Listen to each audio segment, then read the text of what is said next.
Je me tenais au centre de l'atrium, mes talons claquant contre le marbre importé comme un marteau frappant le banc d'un juge. Il était 23h51. Autour de moi, 3 serveurs remballaient discrètement des plateaux intacts de caviar de Sologne et versaient du Dom Pérignon millésimé dans l'évier. Le quatuor à cordes avait rangé ses violoncelles des heures auparavant. Mon domaine de la falaise d'Azur, d'une valeur de 3,5 millions d'euros, était parfaitement silencieux, à l'exception du vrombissement de la climatisation. Je vérifiai mon téléphone. Une notification. Elle venait de ma mère, Catherine. On est épuisé, ma chérie. Le futon de Léo a été un cauchemar à monter. On remet ça à plus tard. Je fixai l'écran. Il n'avait pas manqué ma pendaison de crémaillère à cause d'une urgence. Il l'avait manqué parce que monter un meuble bon marché pour mon frère de 19 ans était plus important que de célébrer l'empire que j'avais bâti. Avant de vous raconter comment je les ai démantelés, laissez un commentaire pour me dire d'où vous écoutez et quelle heure il est pour vous en ce moment. J'adorerais savoir qui fait partie de notre communauté. Mon pouls n'a même pas accéléré. Dans mon monde, la panique n'est qu'un code inefficace. Je me suis simplement tourné vers le chef traiteur et j'ai dit, emballez le reste. Vous pouvez y aller. Ma voix n'a pas tremblé. Elle était clinique, précise, le genre de ton que l'on emploie quand on réalise qu'un investissement à long terme est finalement devenu insolvable. Je traversais les couloirs vides de l'Elay. Cette maison, cette merveille architecturale tentaculaire suspendue au-dessus de la mer Méditerranée, était censée être mon tour d'honneur. Je l'avais conçue en pensant à eux. Les suites d'invités étaient insonorisées pour le sommeil léger de mon père. La cuisine était approvisionnée avec la marque spécifique de thé biologique dont ma mère prétendait ne pas pouvoir se passer. J'avais bâti un château pour les protéger, pour les impressionner, pour enfin gagner ma place à la table. Mais alors que mes pas résonnaient dans le vaste couloir vide, je réalisais quelque chose que j'aurais dû savoir des années auparavant. Je n'étais pas la reine de ce château. J'étais l'architecte de ma propre solitude. Le silence dans une maison aussi grande n'est pas paisible. Il est lourd. Il appuie contre vos tympans. C'est un rappel physique de l'espace entre qui vous êtes et qui vous vouliez être pour eux. J'avais bâti une forteresse, mais le pont-levis était relevé, et j'étais la seule à l'intérieur. L'océan se fracassait contre les falaises en contrebas, un bruit sourd, violent et rythmé qui ressemblait à un battement de cœur que la maison n'avait pas. C'était un musée d'une vie que je n'avais pas encore vécue, conçu pour un public qui préférait la boue. J'ouvris Instagram. J'avais besoin de voir les données. Et elle était là, publiée il y a 40 minutes. Une photo de mes parents, Bernard et Catherine, assis par terre dans un appartement de luxe exigu et chaotique. Des boîtes de pizza étaient empilées sur une table basse de designer. Mon frère, Léo, était au centre, portant un sweat à capuche, riant la bouche ouverte. Mon père avait son bras autour de lui, rayonnant d'une manière qu'il ne m'avait jamais montrée. Pas quand j'ai vendu ma première application. Pas quand j'ai acheté cette maison. La légende disait, nouveau départ pour notre garçon. Première nuit dans son nouveau nid. Priorité. Priorité. Le mot se grava dans ma rétine. Le contraste était viscéral. Ici, j'étais entouré par le parfum de lys coûteux et la perfection froide du verre et de l'acier. Là-bas, il sentait le péperoni, le carton bon marché et l'amour inconditionnel. Ils ne détestaient pas mon succès. Ils en étaient intimidés. Mon succès exigeait qu'ils se hissent à mon niveau, qu'ils me rejoignent sur un plan d'excellence qu'ils ne pouvaient atteindre. L'incompétence de Léo? C'était confortable. C'était familier. Son besoin d'eux les faisait se sentir utiles. Mon indépendance les faisait se sentir obsolètes. Je regardais mon reflet dans la baie vitrée allant du sol au plafond. Ma robe était en soie, ma posture rigide. Je ressemblais à une statue. D'accord, murmurai-je à la pièce vide. Je n'étais plus triste. La tristesse implique la perte de quelque chose de précieux. Ce n'était pas une perte. C'était un point de données. Une métrique finale et irréfutable confirmant que le retour sur investissement de cette relation était de 0. J'ouvris mon application de sécurité. Je trouvai les profils d'utilisateurs de maman et papa, les clés numériques que j'avais configurées la veille, leur donnant un accès 24 heures sur 24, 7 jours sur 7 au domaine. Je fis planer mon doigt au-dessus du bouton de suppression. Je n'appuyais pas. Pas encore. Supprimer une clé était trop anodin, trop silencieux. S'il voulait donner la priorité à Léo, très bien. Je les laisserai faire. Mais j'allais m'assurer qu'ils comprennent exactement ce que coûtait cette priorisation. J'éteignis les lumières de l'allée, plongeant le musée dans l'obscurité. Je marchai jusqu'à mon bureau, m'assis à ma table de travail et ouvris mon ordinateur portable. Il était temps de vérifier les comptes. L'écran de mon ordinateur portable brillait d'une lueur bleue dans l'obscurité de mon bureau. Je ne regardais pas les comptes de profit et pertes de mon entreprise. Je regardais le compte cloud de la famille, l'archive numérique de chaque reçu, facture et transactions financières que mon père avait négligemment synchronisées au cours des 5 dernières années. Il disait toujours qu'il était nul en technologie. Il n'était pas nul. Il était arrogant. Il a supposé que je ne regarderais jamais. Je cliquai sur un dossier intitulé « Éducation Léo ». À l'intérieur, il y avait une facture au format PDF datée de 3 semaines. La suite Pantouse standard pour étudiants de luxe, un bail de 12 mois. Le total, incluant le mobilier de designer clé en main et l'équipement technologique de divertissement, était de 42 000 €. Je fixai le chiffre, 42 000 €. Je fermai les yeux et laissai le souvenir m'envahir. Pas un souvenir émotionnel, mais un souvenir financier. 7 ans plus tôt, j'avais 22 ans et je codais la version bêta de ma première application sur un ordinateur portable qui surchauffait si j'ouvrais trop d'onglets. J'avais 3 emplois, barista à 5 heures du matin, saisie de données à midi, codage jusqu'à 3 heures du matin. J'avais demandé à mon père un prêt de 4 500 € pour couvrir les coûts des serveurs, juste un prêt, avec intérêt. Je me souvenais de ces mots exacts, prononcés lors d'un dîner de pain de viande que j'avais payé. Élise, nous n'avons tout simplement pas les liquidités en ce moment. Tu dois apprendre la ténacité. L'assistanat rend faible. La ténacité. Je regardais de nouveau la facture pour le Pantouse de Léo. Plan de travail en granit. Lave-linge et sèche-linge dans l'appartement. Une salle de jeu. Léo n'avait pas besoin de ténacité. Léo avait besoin d'un complexe hôtelier. Je fis défiler plus loin. Il y a 2 ans. Le prêt auto. Mon père adore raconter cette histoire à Noël. Je me suis porté co-emprunteur pour la première voiture décente d'Élise. Je l'ai mise sur la route. Il le raconte le torse bombé. Le patriarche bienveillant. Le grand livre racontait une autre histoire. Je consultais les relevés de virements bancaires. Oui, il s'était porté co-emprunteur. Mais 6 mois plus tard, lorsque son compte de spéculation journalière a piqué du nez, il m'a appelé en panique. Il ne pouvait pas payer la mensualité de son propre camion. Je lui ai viré 11 000 €. J'ai remboursé intégralement mon prêt auto pour retirer son nom du titre de propriété, puis j'ai payé 3 mois de son hypothèque pour qu'il ne soit pas en défaut de paiement. Il ne m'a jamais remboursé. Il n'a même jamais dit merci. Au lieu de cela, il a réécrit l'histoire. Dans sa version, il m'a sauvé. Dans la version du grand livre, j'étais l'associée silencieuse qui maintenait sa solvabilité à flot. Je me suis adossé à ma fauteuil roche-bobois, le cuir frais contre ma peau. Pendant des années, j'ai pensé que j'étais la fille. J'ai pensé que si je devenais assez brillante, assez riche, assez impressionnante, je passerais du statut de fardeau à celui de fierté. Mais en regardant ces chiffres, les 42 000 € pour le confort de Léo contre le 0 pour ma survie, j'ai finalement compris le modèle économique de cette famille. Je n'étais pas la fille. J'étais la ressource. Léo n'était pas le fils. Il était l'investissement.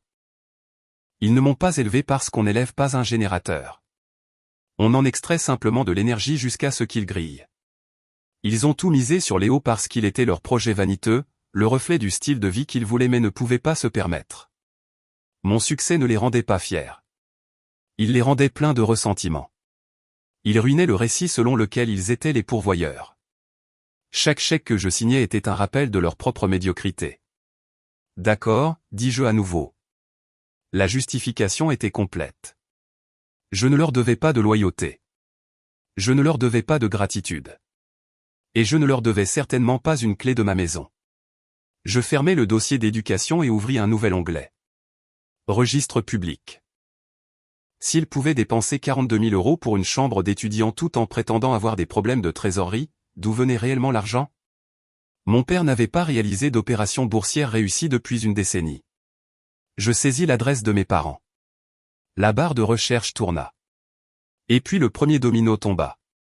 2 jours plus tard, je passai à l'offensive. Non pas avec une dispute, mais avec une démonstration de patrimoine. Je publiais une visite vidéo haute définition de 60 secondes de l'aile et du manoir sur les réseaux sociaux. Je n'ai pas légendé avec des platitudes émotionnelles sur les bénédictions. Je l'ai légendé comme un portfolio, aile des invités de 280 mètres carrés. Vue sur la mer. Salle de bain attenante en onyx. Prête à être occupée. C'est devenu viral en 3 heures. Des inconnus commentaient la vie de rêve. D'anciens camarades de classe envoyaient des messages directs remplis d'envie. Mais j'attendais une notification spécifique. À 16h12, elle arriva. Il n'a pas aimé la publication. Il n'a pas commenté « Félicitations » ou « Fier de toi ». Il a envoyé un message texte direct. C'était laid. Est-elle entièrement meublée? Je pourrais avoir besoin d'un endroit où crècher pour quelques semaines. Les affaires sont compliquées. Envoie-moi le code du portail. Je passerai ce soir pour jeter un œil. Je fixai le téléphone, sentant le sang quitter mon visage non pas de peur, mais de la pure et glaciale précision de son arrogance. Envoie-moi le code du portail. Il ne demandait pas. Il réquisitionnait. À cet instant, la dernière pièce du puzzle psychologique se mit en place. J'ai enfin compris pourquoi mon succès les enrageait alors que l'échec de Léo le rendait si cher à leurs yeux. C'est un concept que j'avais lu en psychologie des affaires, mais le voir se dérouler dans ma propre lignée était déconcertant. Pour un parent narcissique, un enfant indépendant n'est pas une personne. C'est une classe d'actifs. Lorsque l'actif performe bien, vous ne le félicitez pas. Vous le liquidez. Vous en extrayez de la valeur. Il ne m'aimait pas. Il aimait mon utilité. Il aimait que je sois une ressource qu'il pouvait exploiter lorsque sa propre mauvaise gestion causait un déficit. Léo était l'enfant émotionnel, celui sur lequel il projetait l'image d'eux-mêmes qu'ils désiraient. J'étais l'enfant ressource, la police d'assurance pour laquelle ils enrageaient de devoir payer des primes, mais qu'ils se sentaient en droit d'encaisser au moment où ils accidentaient leur propre voiture. Ils voulaient le code du portail parce qu'ils croyaient posséder l'actif. Ils croyaient qu'en vertu d'un don de matériel génétique 29 ans plus tôt, ils détenaient une participation de contrôle dans mon empire. Je pourrais avoir besoin d'un endroit où crècher. La désinvolture était l'arme. Il essayait de minimiser la demande pour donner l'impression qu'il me faisait une faveur en occupant mon espace. Je n'ai pas répondu. Je n'ai pas dit non. Je n'ai pas dit pourquoi. J'ai simplement fait une capture d'écran du message. Puis j'ai ouvert mes contacts et j'ai fait défiler jusqu'à Chloé. Si mon père, un homme qui n'avait pas admis une erreur depuis 1998, avouait que les affaires étaient compliquées et demandait à emménager chez sa fille, ce n'était pas juste une mauvaise passe. C'était une catastrophe. Et s'il venait pour ma maison, je devais savoir exactement ce qu'il fuyait. J'appuyai sur appeler. Je n'ai pas répondu à mon père. Je n'ai pas envoyé de point d'interrogation. Je n'ai pas demandé « Qu'est-ce qui ne va pas ?» J'ai fermé l'application de messagerie et ouvert mes contacts. J'ai fait défiler jusqu'à Chloé. Chloé n'était pas seulement ma meilleure amie. C'était un requin dans un chemisier de soie. En tant que décoratrice d'intérieur haut de gamme pour l'élite de la Côte d'Azur, elle connaissait tous les secrets immobiliers de la région. Elle savait qui achetait, qui vendait, et plus important encore, qui liquidait discrètement ses actifs pour éviter la faillite. Elle décrocha à la première sonnerie. « Élise, j'ai vu la visite vidéo. L'éclairage dans l'atrium est parfait. Dis-moi que tu fêtes ça. » « Je ne fête rien, dis-je, la voix plate. Je fais un audit. J'ai besoin d'une faveur. Dis-moi tout. Fais une recherche de titre de propriété sur la maison de mes parents. 42 chemin des Chênes. Je dois savoir s'il y a des privilèges, des jugements ou une activité récente. » Chloé marqua une pause. Le ton social s'évapora, remplacé par une acuité professionnelle. « Pourquoi ? » « Parce que mon père vient de demander le code du portail de mon domaine. Il dit que les affaires sont compliquées. Il veut crècher. Les hommes comme mon père ne crèchent pas, Chloé. Ils occupent. » « Compris, dit-elle. Donne-moi 10 minutes. Je vais consulter les registres du greffier du comté et l'historique du service interagence. » Nous avons raccroché. Je n'ai pas fait les 100 pas. Je ne me suis pas tordu les mains. Je me suis assise à mon bureau et j'ai ouvert mon propre ordinateur portable pour consulter les archives judiciaires publiques. Je ressentis un étrange sentiment de calme. Pendant 29 ans, ma relation avec ma famille avait été un brouillard de culpabilité et d'attente tacite. Mais les données étaient claires. Les données ne vous manipulent pas. Les données ne mangent pas de pizza dans une chambre d'étudiant en ignorant vos réussites. Les données, tout simplement, sont. J'ai cherché le nom de mon père dans la base de données du tribunal civil du comté. Rien de récent. Quelques contraventions de stationnement de 2019. J'ai vérifié sa licence commerciale. Active, mais les frais de dépôt annuels avaient été payés en retard 3 années de suite. De petites fissures, mais pas une catastrophe. Pas assez pour expliquer pourquoi il s'abaisserait à me demander un logement. Mon téléphone sonna. C'était Chloé. 7 minutes s'étaient écoulées. J'ai le rapport, dit-elle. Sa voix était différente maintenant. Plus basse. Sérieuse. Dis-moi. Élise, es-tu assise? Je suis assise. Donne-moi juste les chiffres. D'accord. Alors, en surface, l'acte de propriété semble en règle. Il l'a acheté en 98. Elle a bien pris de la valeur. Chloé prit une inspiration. Mais j'ai creusé plus profondément dans les charges enregistrées. Il y a 18 mois, un nouveau privilège a été enregistré sur la propriété. Un prêt secondaire, un prêt énorme. Énorme comment? 230 000 €. Prêteur privé à taux d'intérêt élevé. Le genre de prêteur qu'on va voir quand la banque dit non. Mon esprit s'emballa. Plus de 200 000 €. C'était exactement la période de l'admission de Léo à l'université. C'était la période de la nouvelle voiture que ma mère avait soudainement conduite à Noël dernier. Il a retiré plus de 200 000 € en fonds propres, demandai-je. Oui, mais ce n'est pas ça le problème, Élise. Quel est le problème? Le problème, c'est la date de dépôt d'il y a 3 jours. C'est un avis de mise en vente forcée. La température de la pièce semble chuter de 10 degrés. Traduis-moi ça, dis-je, bien que je sache déjà. Ça signifie qu'il a arrêté de payer le prêt hypothécaire privé il y a 6 mois. Le prêteur a entamé une procédure de saisie immobilière. La vente aux enchères est prévue pour mardi prochain. Je fixai le mur de verre donnant sur l'océan. Mardi prochain, répétai-je.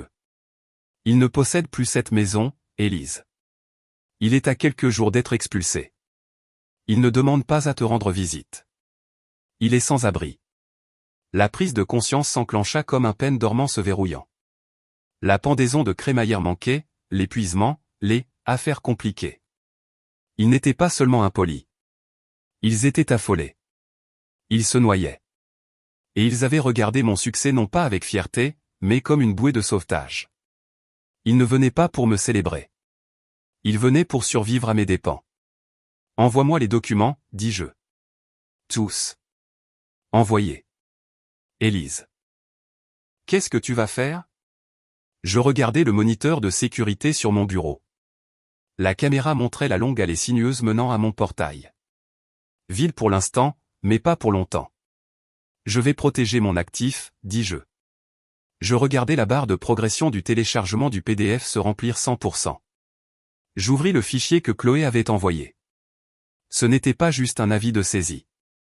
C'était une autopsie de la santé financière de mes parents. Je parcourus la chronologie du prêt hypothécaire privé. 18 mois auparavant, le mois exact où Léo a été accepté dans cette université privée où il n'avait rien à faire. Le montant du prêt, 230 000 €. Le taux d'intérêt, prédateur. Ils n'avaient pas seulement fait une erreur. Ils avaient mis en jeu toute leur existence, la maison où j'ai grandi, le seul bien qu'ils possédaient pour financer un style de vie pour Léo qu'ils ne pouvaient pas se permettre. Ils avaient misé la ferme sur l'enfant prodige, et l'enfant prodige n'avait généré aucun retour. Et maintenant, la banque réclamait le prêt. Je regardais la date sur l'avis d'expulsion. Il devait être parti avant minuit ce soir. La prise de conscience me frappa avec la force d'un coup physique. Il ne s'agissait pas de manquer ma pendaison de crémaillère. Il ne s'agissait pas d'épuisement. Ils avaient manqué mon gala parce qu'ils emballaient frénétiquement des boîtes dans un garde-meuble, essayant de cacher le fait qu'ils étaient sans le sou. Et le message demandant le code du portail. Je pourrais avoir besoin d'un endroit où crécher. Ils ne demandaient pas des vacances. Ils demandaient une résidence. Je connaissais les lois de ce pays. Si je les laissais entrer, si je les laissais déplacer une seule valise dans l'aile et y rester ne serait-ce que quelques jours, ils pourraient revendiquer un droit d'occupation. Ils pourraient établir des droits de squatteurs.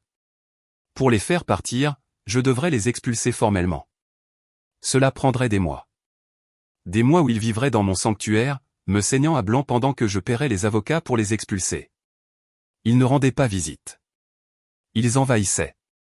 Ils considéraient ma maison non pas comme un lieu de célébration, mais comme une chaloupe de sauvetage pour leur propre naufrage. Ils allaient m'entraîner dans leur chute, et ils allaient appeler ça une obligation familiale. Mon téléphone vibra de nouveau. C'était une notification du système de sécurité périmétrique du domaine. Mouvement détecté, portail principal. Plaque d'immatriculation reconnue, Papa 1. Je consultais le flux en direct. Il était là. Le véhicule utilitaire sport de mon père, au ralenti au bas de la longue allée sinueuse. L'arrière était surchargé, affaissé sur les pneus arrière. À travers les vitres teintées, je pouvais voir la silhouette de boîtes empilées jusqu'au plafond. Ils n'étaient pas venus avec une bouteille de vin. Ils étaient venus avec tout ce qu'ils possédaient. Je regardais l'heure, 18h42. Ils étaient en avance. Ils étaient désespérés. Et ils supposaient que la fille qui avait toujours payé les factures, la fille qui avait toujours cherché leur approbation, les laisserait simplement entrer. Ils avaient tort. La fille qu'ils connaissaient était partie. Elle est morte au moment où ils ont choisi un futon plutôt que son avenir. La femme assise dans ce bureau était la présidente directrice générale de sa propre vie, et elle s'apprêtait à exécuter une prise de contrôle hostile du récit. Je pris mon iPad. Je ne ressentis pas de peur. Je ressentis la clarté froide et vive d'un chirurgien saisissant un scalpel. J'ouvris le panneau de contrôle de la maison intelligente. Système, murmurai-je. Commande prioritaire. L'interphone sonna, un gazouillis numérique aigu qui perça le silence de mon bureau. Je touchai l'écran de mon iPad pour activer l'audio, mais je gardais mon propre microphone en sourdine. Je voulais les entendre avant qu'ils ne sachent que j'écoutais. Elle est probablement à l'arrière, la voix de ma mère filtra, métallique et anxieuse. Bernard, et si elle n'est pas à la maison? Sa voiture est là, aboya mon père. Elle est à la maison. Elle est probablement juste en train de travailler. Il prononça le mot « travailler » comme si c'était un passe-temps. Continue de sonner. Elle nous laissera entrer. Elle le fait toujours. Elle le fait toujours. C'était tout leur plan de retraite en 3 mots. Je réactivai le microphone. Déclinez l'objet de votre visite, dis-je. Ma voix emplit l'habitacle de leur véhicule utilitaire sport, amplifié par les haut-parleurs haute fidélité du portail. Je vis mon père sursauter. Il se pencha par la fenêtre, affichant son plus beau sourire de père jovial. Il avait l'air grotesque sur son visage gris et en sueur. Élise, ma chérie, tu nous as fait peur. Le portail est fermé. On était juste. On était dans le quartier et on a pensé te faire une surprise. On a apporté du vin. Il brandit une bouteille. Elle avait l'air bon marché. Tu n'es pas dans le quartier, papa, dis-je. Tu habites à 65 km d'ici. Et tu n'as pas apporté de vin. Tu as apporté des boîtes. Son sourire vacilla. Quoi? Non, ce sont juste des dons pour l'église. Écoute, il fait froid dehors. Laisse-nous entrer. On pourra discuter. Je sais, papa. Non. Quoi? Je suis au courant du prêt hypothécaire privé. Je suis au courant des 230 000 € que tu as empruntés pour jouer au capital risqueur avec la vie de Léo. Et je sais qu'à partir de minuit ce soir, vous n'avez plus de maison où retourner. Silence. Un silence absolu et terrifié. Ma mère se mit à pleurer, ses mains couvrant son visage. Le visage de mon père passa du pâle au rouge violacé. Tu n'as aucun droit, balbutia-t-il, laissant tomber le masque. Je suis ton père. Je t'ai élevé. Je me suis porté co-emprunteur pour ta première voiture. Tu me dois bien ça. Ouvre ce portail. Je ne te dois rien, dis-je. J'ai remboursé cette voiture il y a 7 ans. J'ai payé ton hypothèque pendant 3 mois quand tu as oublié. J'ai les reçus. Et toi? Nous sommes une famille, cria-t-il en frappant le volant. Tu ne peux pas nous laisser à la rue. Nous avons besoin d'un endroit où rester quelques semaines, juste le temps que l'indemnité arrive. Il n'y a pas d'indemnité, répliquai-je. Il y a seulement une vente aux enchères mardi prochain. Il ouvrit la portière de sa voiture et sortit. Il s'approcha de la caméra, fixant directement l'objectif, les yeux fous. Si tu n'ouvres pas ce portail, Élise, je te poursuivrai en justice. Je dirai à tout le monde quel ingrate sans cœur tu es. Il marqua une pause. Je vais forcer cette serrure moi-même. Tu peux toujours essayer, dis-je. Mais avant de le faire, tu devrais vérifier ton téléphone. Je baissai les yeux sur mon iPad. L'application de la maison intelligente était ouverte. Le profil utilisateur de « Papa » était en surbrillance. Ce n'était pas juste une pression sur un bouton. C'était une exécution de leur emprise sur moi. Je n'hésitais pas. Je touchai révoquer l'accès. Une bannière rouge clignota sur l'écran, accès refusé. Interdiction permanente active. Données biométriques effacées. Ensuite, j'ouvris la discussion de groupe de la famille, celle où se trouvait Léo, celle où se trouvaient mes tantes et oncles. Je téléchargeai le PDF de l'avis de saisie. Puis je téléchargeai la facture pour la chambre d'étudiant à 42 000 € de Léo.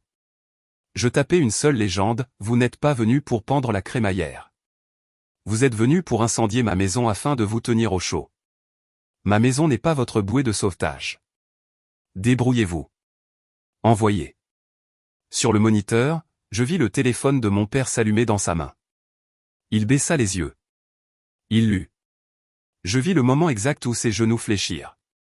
Tu as posté ça, murmura-t-il en levant les yeux vers la caméra, la voix brisée. À tout le monde? Tu voulais te planter, papa, dis-je, la voix glaciale. Maintenant, tu t'es écrasé. J'appuyai sur le bouton pour couper le flux audio. Dehors, il hurlait, secouant les barreaux de fer du portail, mais à l'intérieur de la falaise d'azur. Le silence. Un silence parfait et protecteur. Je regardais les feux arrière du véhicule utilitaire sport de mon père disparaître le long de l'allée, une paire d'yeux rouges furieux s'estompant dans le brouillard côtier. Il n'est pas revenu. Il savait qu'il ne le devait pas. Les hommes comme mon père comptent sur le principe que vous ouvrirez toujours la porte. Une fois qu'ils réalisent que la serrure est réelle, ils ne se battent pas. Ils cèdent. 2 jours plus tard, la vente aux enchères de la saisie eut lieu. La maison familiale, l'endroit où j'ai grandi, l'endroit qu'ils ont mis en gage pour financer leur vanité, a été vendue à un promoteur immobilier pour une bouchée de pain. Léo n'a pas terminé le semestre dans le Penthouse. Avec le prêt hypothécaire privé disparu et le crédit de mon père ruiné, le bail a été annulé. J'ai appris par Chloé qu'il avait emménagé dans un studio partagé avec 3 autres gars. Il dort maintenant sur un vrai matelas. Peut-être qu'il apprendra enfin la ténacité. Quant à moi, je sortis sur le balcon de l'aile. Le soleil se couchait, peignant la Méditerranée de nuances de violet et d'or meurtri. Pour la première fois depuis que j'avais commencé les travaux de ce domaine, le silence ne semblait pas lourd. Il ne semblait pas solitaire. Il semblait impénétrable. J'avais passé toute ma vie à construire des ponts vers des gens qui ne voulaient que les brûler. Je pensais que si je construisais le pont assez solide, assez large, assez cher, il finirait par le traverser pour me rejoindre. Mais ce soir, debout au bord de mon propre monde, j'ai réalisé que je n'avais pas besoin d'un pont. J'avais besoin d'un fossé. Je sortis mon téléphone une dernière fois. J'ouvris l'application de la maison intelligente. Je renommai l'emplacement de « le domaine » à « le sanctuaire ». Puis j'éteignis le téléphone, le posai sur la table, et j'écoutais le son de la mer se brisant sur les rochers en contrebas. Ce n'était plus un son violent. C'était le son d'une forteresse qui tient bon. J'ai réalisé ce jour-là que la famille, ce ne sont pas ceux avec qui vous partagez votre sang, ce sont ceux avec qui vous partagez le respect. Si vous avez déjà eu à construire une forteresse pour protéger votre paix, partagez cette histoire. Vous n'êtes pas seul.